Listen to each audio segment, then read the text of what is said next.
And welcome into episode 37 of the Bama Geeks. Hello. Hello. Howdy. Howdy.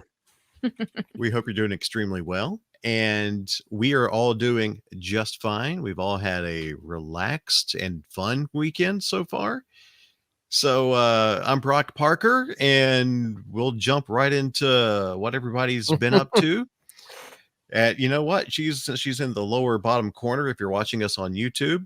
Hi there. Hello. We'll start with Jess, but really quick. As always, we've been spending the last 30 minutes or so talking to our Patreon members, giving you some behind-the-scene content, a little bit of life lessons this time for Patreon instead of fun, geeky stuff. If you need medical and dating advice, you sign up at patreon.com/BamaGeeks. You can make it sound so appealing. WebMD and eHarmony all in one. Yeah, exactly. We are Web Harmony. Hello, Front Porch. I'm listening. But we've got that. We've got audio archives, video archives. You get the full video podcast of the show. So patreon.com/BamaGeeks. We will stop plugging it and do that later. So, but yeah, thanks so much to our Patreon members for hanging with us already for a little bit. So, yeah. But Jess, go right ahead. Let's start with you. What's been up with you this weekend? You know, the past couple of weeks, rather. I've really got nothing interesting really to bring to the table. But if you are a Patreon member, like we were just talking about Patreon, we did kind of talk about an interesting story behind that paywall. So, hey, maybe some incentive for you to look into that if you want to get a little more deep dive and stuff. But here's the thing with the story we were talking about in the Patreon pre-show. Patreon is only $5 a month, but if you go by the story Jess was telling, it could result in a profit for you. Yes, exactly. Exactly. You may give us $5, but you're going to get a lot more in return, not from us. No. But by the method that we suggest. Sorry. And we promise it's not a pyramid or a Ponzi scheme. It is not. And our hands are not in it at all. Yeah. So, yeah.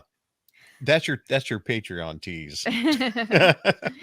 I'm just really ready, and we'll get into this a little bit later, but I'm just in that mode. I'm ready for Dragon Con. I'm ready to start my weekend of just totally disconnecting from the real world and just being in a weekend of shenanigans and friends and just everything that is Dragon Con. I'm getting in that mode. Well, and this, when this episode drops, we're going to be 1 week away. Yes. Yes. But yeah, we'll discuss Dragon Con in a minute. I'm curious to hear plans and everything else. Yeah.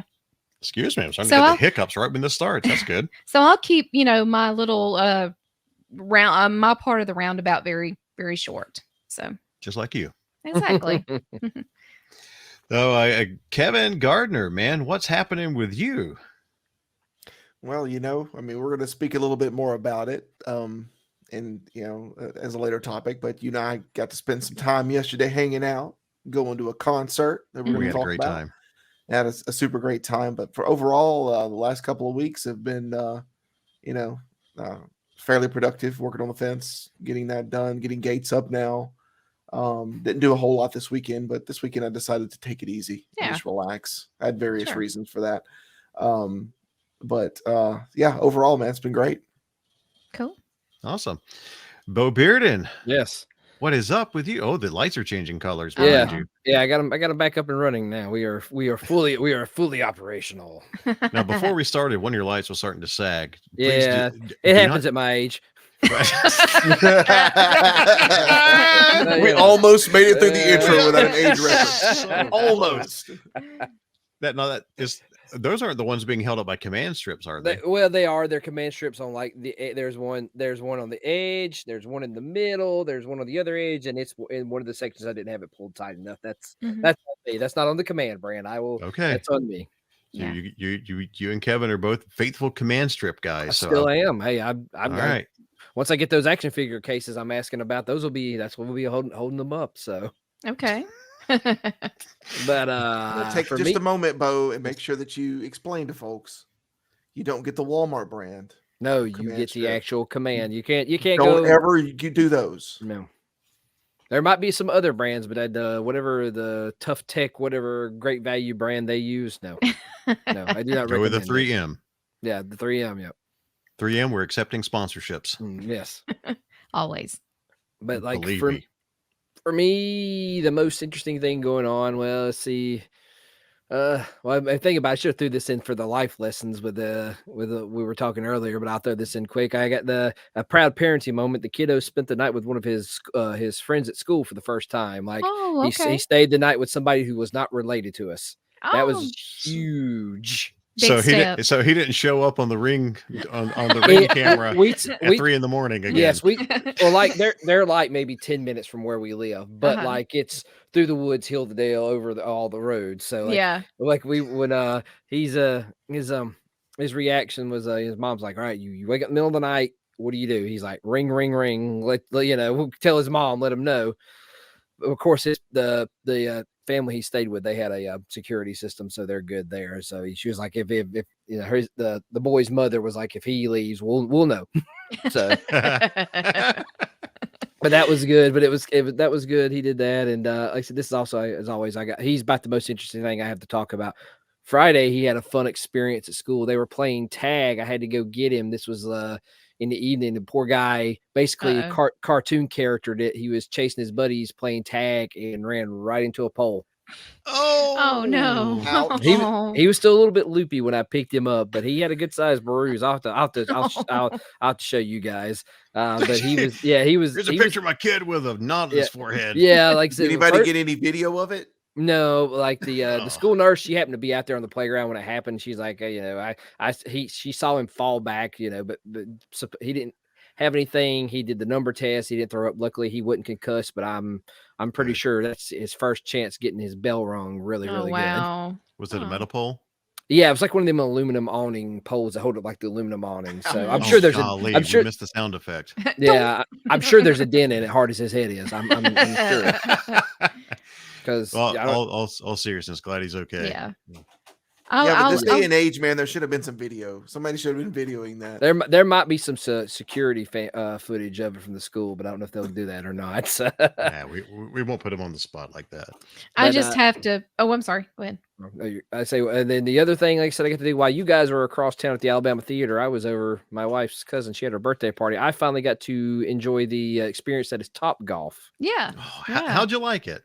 It was different. It was especially cool when it was a downpour and I could see lightning shoot it across the sky and while we were there. Because this was like about 7:30. It was about 8:00 last night, which you guys, like I said, like there was one crack of lightning, like it went all the way across. It was kind of cool. Yeah. I was sitting there trying to dissect the technology of how it works. I'm assuming the golf ball just has like an NFC chip in it, and that's how they know that's your golf ball.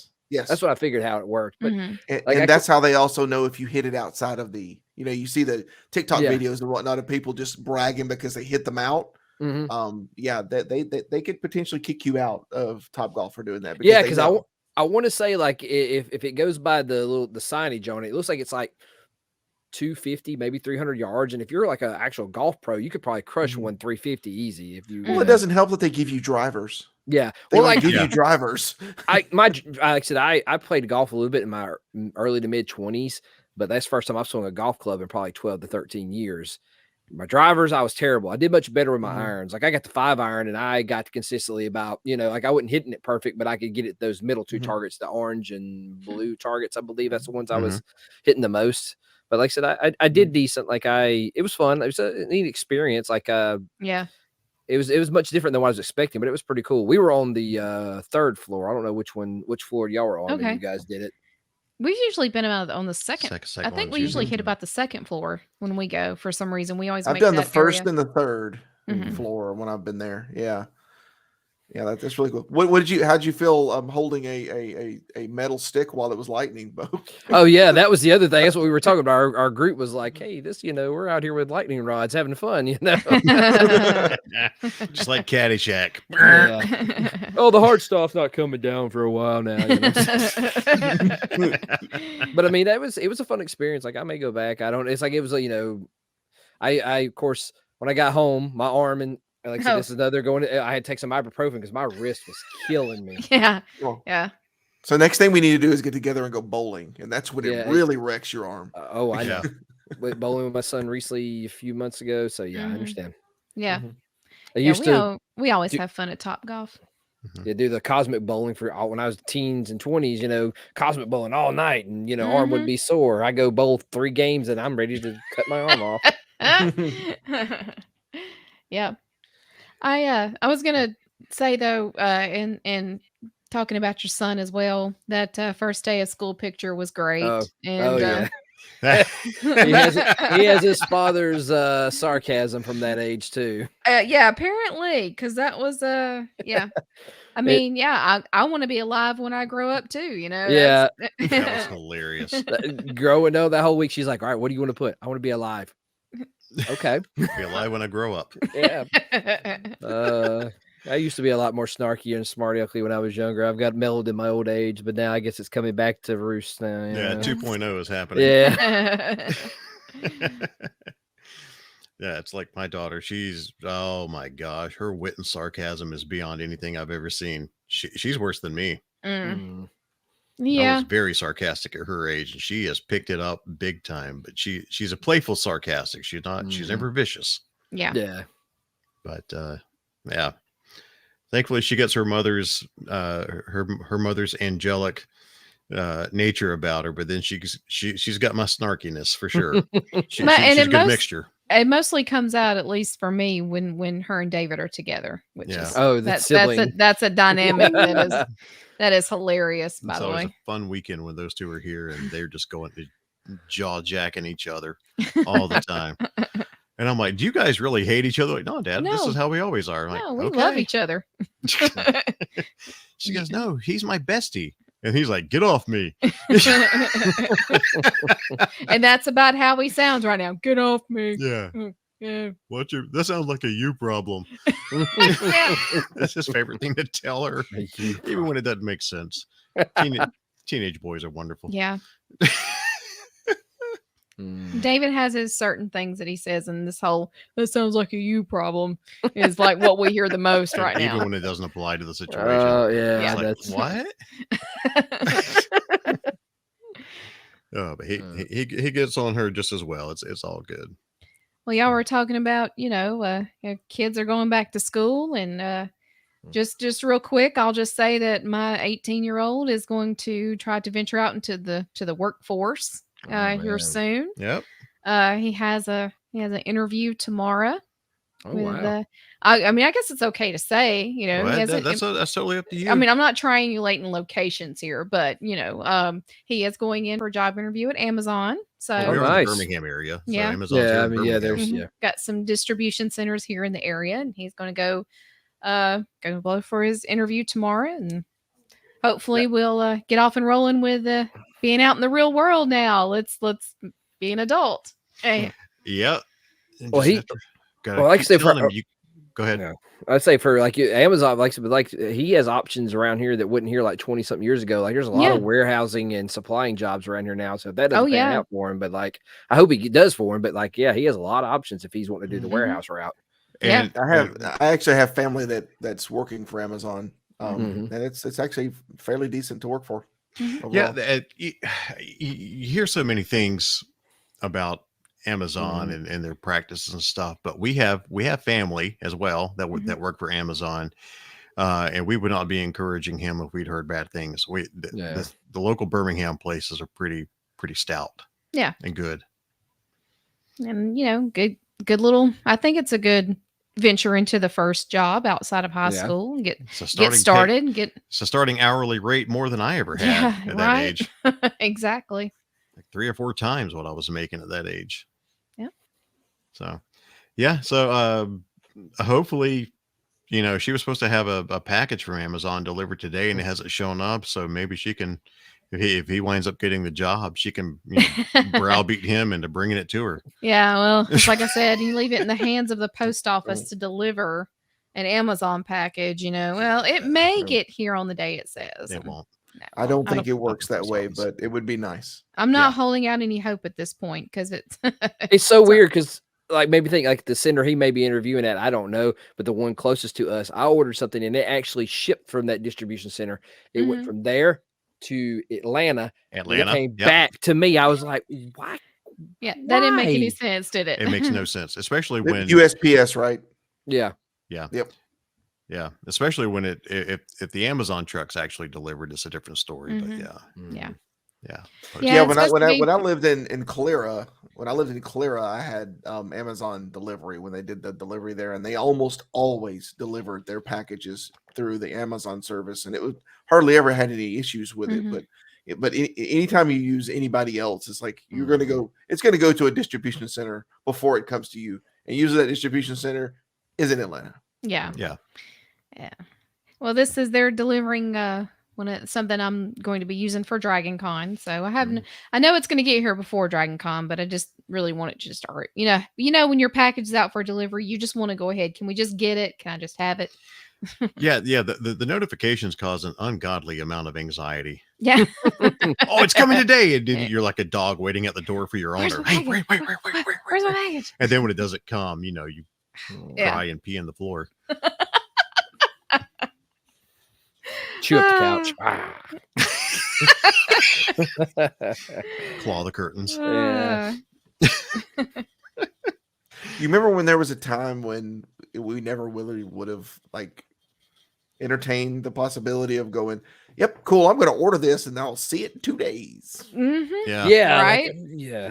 Isn't it weird that you're like, we're totally okay with that now? It's like, yeah, cool. I'm perfectly fine with waiting because I know it's more convenient than me putting my clothes on and then getting everything together and then driving to the store and hopefully the store has it. Yeah, that's the biggest thing.